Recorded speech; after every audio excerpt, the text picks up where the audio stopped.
آپ نے انہیں بتایا نہیں کہ باپ کا کردار کس طرح کا ہوتا ہے۔ اگر آپ انہیں بتاتے کہ قرآن نے اف تک کہنے کے لیے منع کیا ہے، یہ کیا مارتا ماں کو؟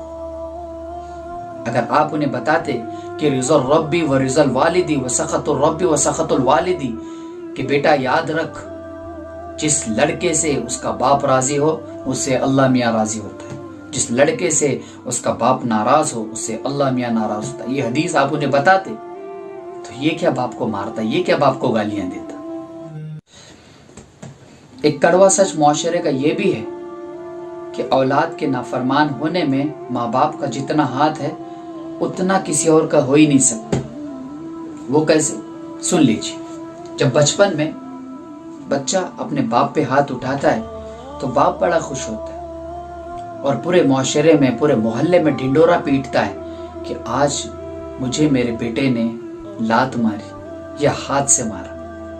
اور 20-25 سال گزر جاتے ہیں اس بات کو ہو کر، اس کام کو ہو کر، جب بچہ پھر سے وہی کام کر جاتا ہے، ہاتھ سے یا پھر لات سے اپنے باپ کو مارتا ہے، تو اب باپ ناراض ہو جاتا ہے اور اپنے اولاد سے کہتا ہے کہ کیا ہم نے اس طرح تیری تربیت کی تھی؟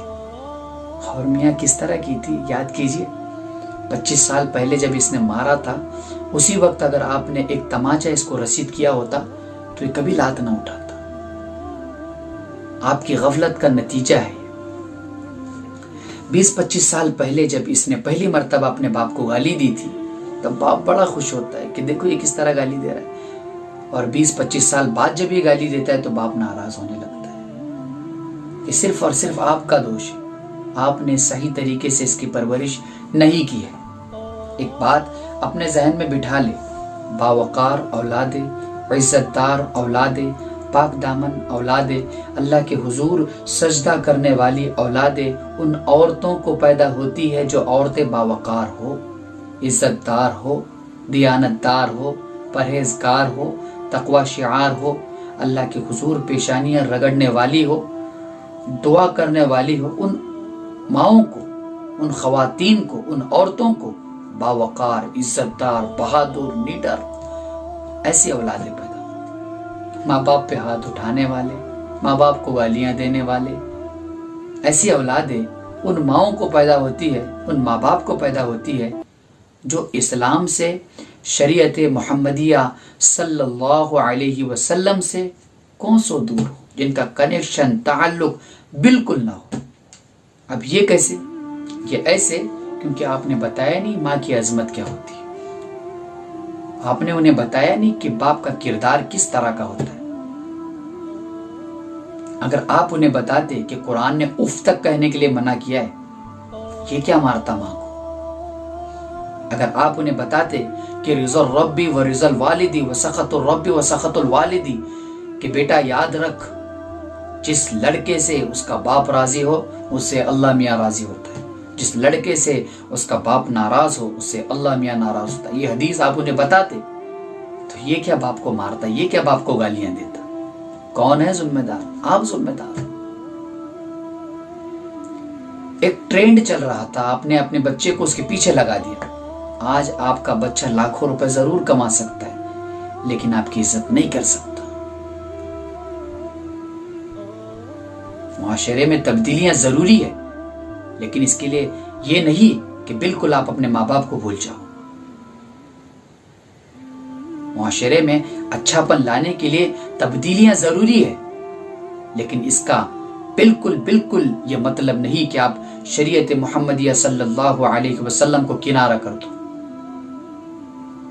تو آپ کو پتا چلا اولاد نافرمان کیوں ہے؟ یہ کردار آپ کا ہے، آپ نے آپ کے اولادوں کو بگاڑا ہے۔ تو تربیت کس طرح سے ہونی چاہیے؟ بتاؤ انہیں ماں کا مقام کیا ہے، ماں کا مرتبہ کیا ہے، پھر یہ جا کر ماں باپ کی عزت کرے گا۔ بتاؤ انہیں کہ بہن کا مرتبہ کیا ہے، بیوی کا مرتبہ کیا ہے، پھر وہ بہن کی بھی عزت کرے گا۔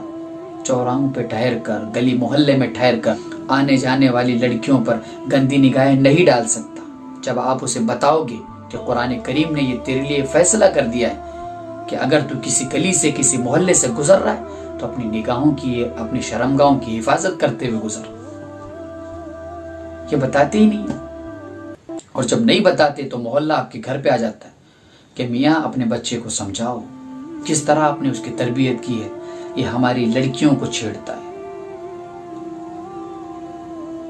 تو نام مسلمان رکھنے سے کردار مسلمانوں کا نہیں ہوتا۔ میں کردار کر لو مسلمان، آپ کا نام کوئی بھی ہو، زندگی سکون کے ساتھ گزرے گی۔ تو اولاد کو فرمانبردار بنانے کا فارمولا یہی ہے کہ ان کو وہ چیزیں بتائی جائے کہ ماں کا حق کیا ہے، باپ کا حق کیا ہے، بہن کا حق کیا ہے، بیوی کا حق کیا ہے۔ یاد رکھو، آپ یہ تمام چیزیں اگر اولادوں کو بتائیں گے تو وہ اولاد فرمانبردار بنے گی۔